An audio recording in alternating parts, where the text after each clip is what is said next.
Untuk itu setiap kepala unit melalui teamworknya harus mempersiapkan diri. Di tengah ada tantangan, katanya nggak boleh tur, betul? Nah, nggak boleh study tour. Ingat, kalau study tour tidak pernah dilarang. Yang dilarang itu tur-turan. Kalau study tour itu memang sebuah keniscayaan, tidak bisa dilarang karena sudah kudrati.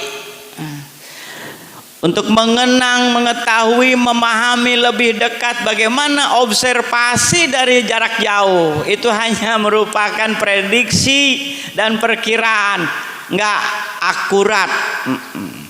Makanya jangan salah, untuk Gubernur Jawa Barat yang tidak bolehkan itu bukan study tour, tapi tur bebas. Kalau study tour itu tidak update. Kemarin juga Mendikdas Mr. Mukti sudah mengumumkan tidak ada larangan untuk study tour.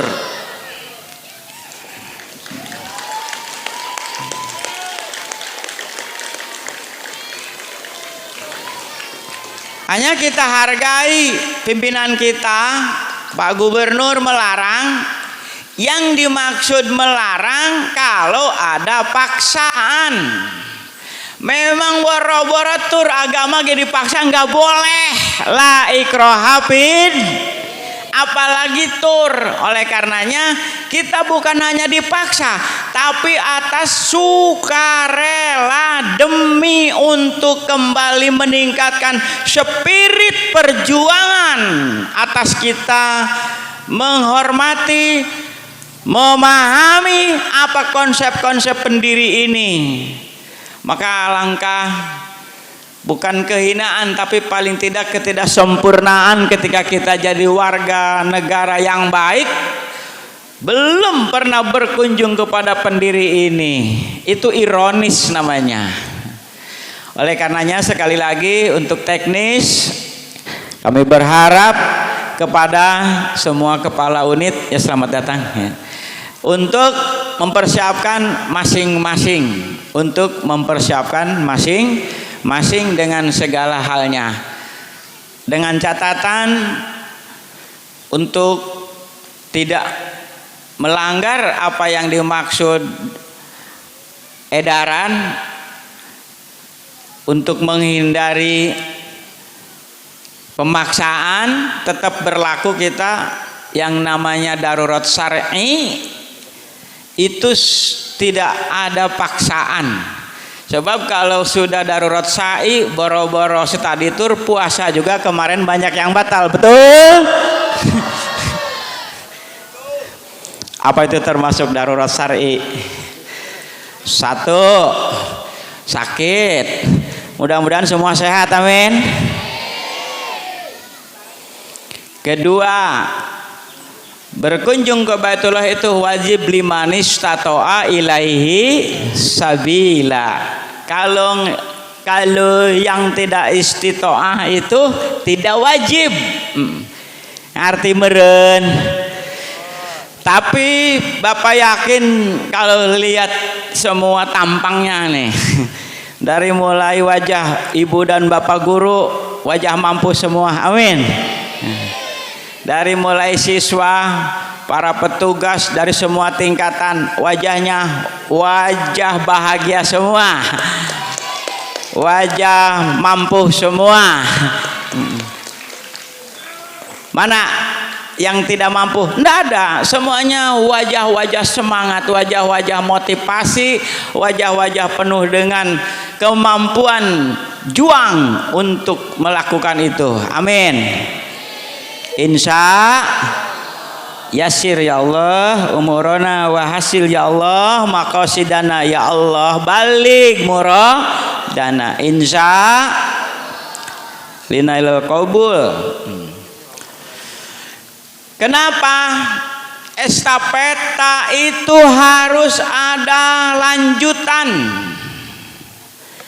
Kalau mungkin Bung Karno and the gang dengan jajaran sudah ada di kehadirat ilahi, termasuk sampai ke sininya ke guru-guru kita semua sudah ada di bawah rahmat Allah.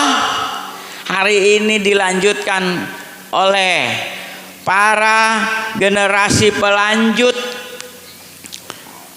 sampai dengan terakhir yang ke berapa? Ke-8, yang ke-8. Maka dengan segala kelebihan, tidak munafik, banyak juga kekurangan. Jangan gamang bagi kita di dalam kehidupan. Tuhan telah mengajarkan tulijul laila bin nahari wa tulizun nahara fil laili wa tuhrijul hayya minal mayyiti wa tuhrijul mayyita minal hayy wa tarzuqu man tasya bighairi hisab. Itu pelajaran yang tidak boleh dinyahkan. Sebuah keniscayaan ketika Allah memasukkan siang pada malam, pun kemudian memasukkan malam pada siang, mengeluarkan yang mati dari yang hidup dari yang mati. Yang mati kalau dimasukkan jadi hidup, yang hidup pun jadi mati.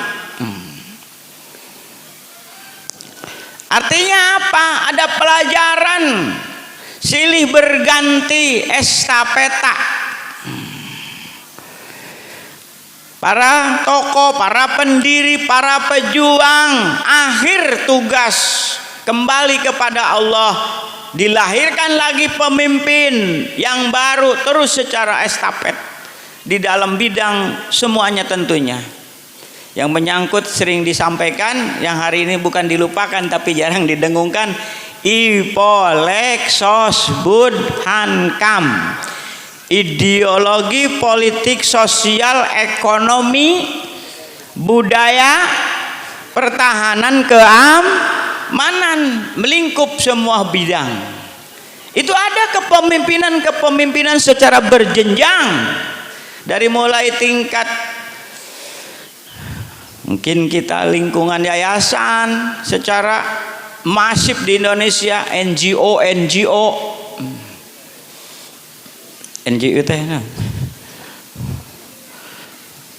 organisasi kemasyarakatan, strip miring ormas.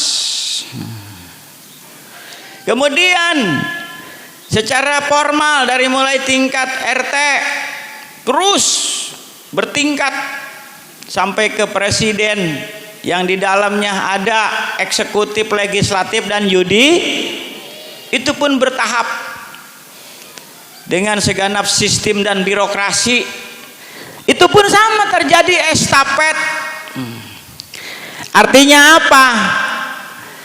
Diajarkanlah oleh Allah melalui keadaan. Ada kadang di pagi hari, di siang hari rasanya dingin, musim hujan namanya. Ada di siang hari tapi rasanya panas sekali, memang cocok matahari terik, musim kemarau namanya. Jadi jangan gamang. Pun di malam hari, ada kadang-kadang malam hari matahari nggak ada tapi gerahnya nggak tahan, betul, sampai susah tidur. Kalau dulu kelayapan, kalau sekarang berarti WA-WA-an.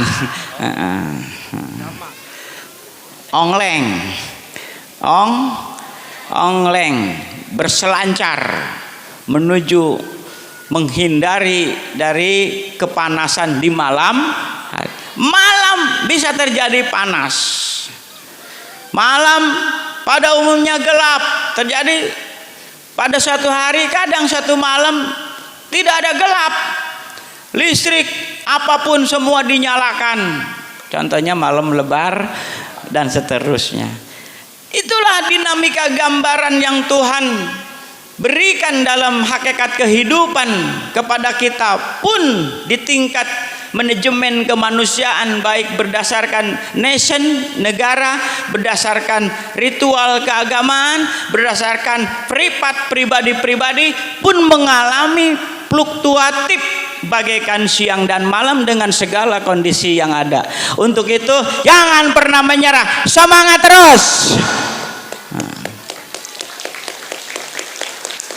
Sivitas Akademika tidak boleh gamang di dalam menghadapi dinamika perubahan yang wajar.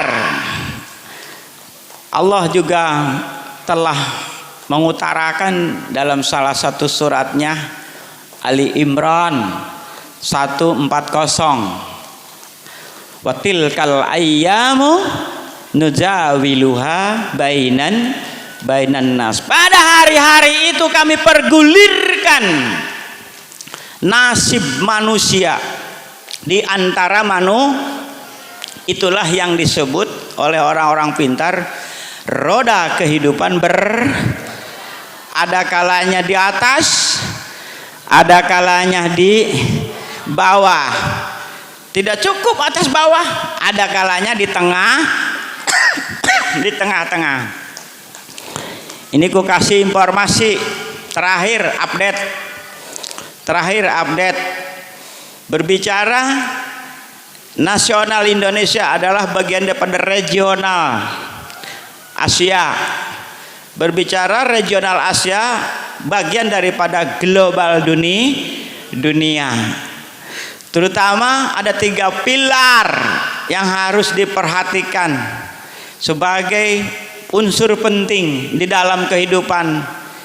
Yang sudah sering dijelaskan, ada sinyalemen dari Quran, sinyalemen dari hadis, kemudian filosofi dari para ahli. 3 pokok kehidupan yang merupakan salah satunya adalah yang disebut IVM, Indeks Pertumbuhan Manusia, Human Resources Index, sumber daya manusia, Human Resources Index. Jadi sumber daya manusia harus dipahami. Itu tolong dibantu. Ada 3 faktor yang menentukan sumber daya manusia. Apakah masuk ke dalam kategori manusia lemah, manusia sedang di bawah sedang, manusia tengah-tengah sedang, dan manusia yang maju. Menurut Klasen ada 4 klaster manusia. Nah, variabel, faktor, bagian yang diukur itu ada 3 daripada IPM, daripada Human Resources Index itu. Yang pertama, tingkat pendidikan. Jadi yang pertama education path, tingkat pendidikan seseorang, tingkat pendidikan sebuah negara, baik nation, regional, global. Itu yang menjadi ukuran human resources adalah pendidikan.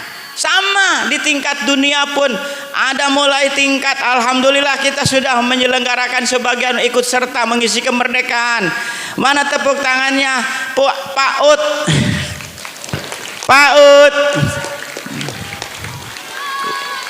Ya Pak Ut Al-Munawar Darmalama. Halo. MTS mana? SMP,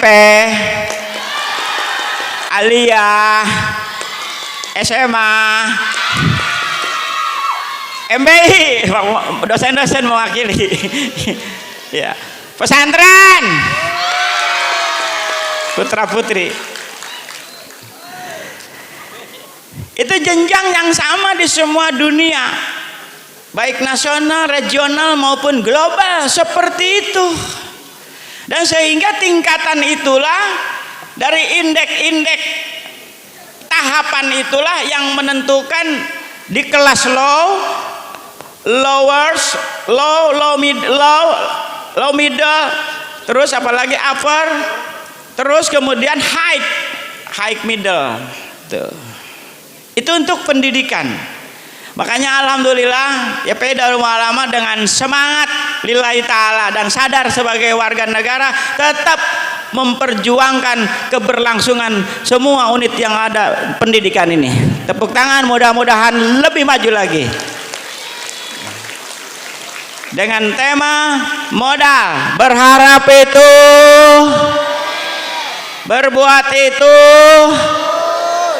berdoa itu, hasil adalah jangan pernah berhenti, jangan pernah berhenti, jangan pernah berhenti.